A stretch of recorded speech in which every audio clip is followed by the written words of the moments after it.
Okay, hi everyone. So today let's discuss this interesting problem.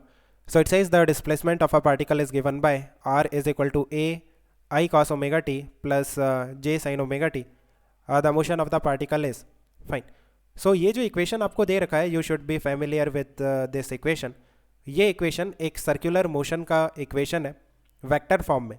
Like हमारे पास एक particle है जो कि सर्कुलर पाथ में मूव करता है, एंड ये जो सर्कल है, इस सर्कल का रेडियस कैपिटल ए है, एंड इस सर्कल का जो सेंटर है वो ओरिजिन पे है, एंड पार्टिकल एक्स एक्सिस से स्टार्ट करता है, X is equal to plus A से, with angular speed omega in anti clockwise direction. Uniform circular motion है, means omega will be constant for this particle. So after time T what will be the location of this particle, कितना angle travel कर लेगा, omega T. So after time T this will be the position of this particle, यहाँ से omega T पे, and this is capital ए.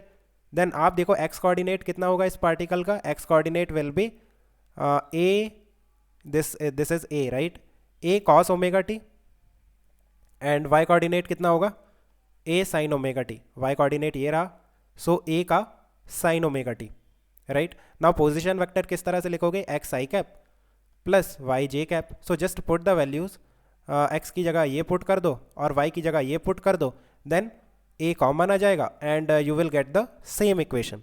सो आपको पता होना चाहिए कि ये जो इक्वेशन है ये वेक्टर फॉर्म में एक सर्कल की इक्वेशन है. अगर एक पार्टिकल सर्कुलर पाथ में मूव करेगा एंटी क्लॉकवाइज डायरेक्शन में, uniform circular motion, omega will be constant, and X is equal to plus A से स्टार्ट करता है, एंड ये जो सर्कल है इसका सेंटर ओरिजिन पे है एंड उसका रेडियस कैपिटल ए है, देन उस केस में आपको ये इक्वेशन मिलेगी. एसएचएम में कब आती है ये इक्वेशन, लेट्स से हमारे पास एक पार्टिकल है जिसका एक्स डायरेक्शन में जो एसएचएम है that is A is equal to X is equal to A cos omega T. ये एक्स डायरेक्शन का एसएचएम है, राइट. नाउ वाई डायरेक्शन में भी एक एसएचएम है इस पार्टिकल का, that is A sine omega T.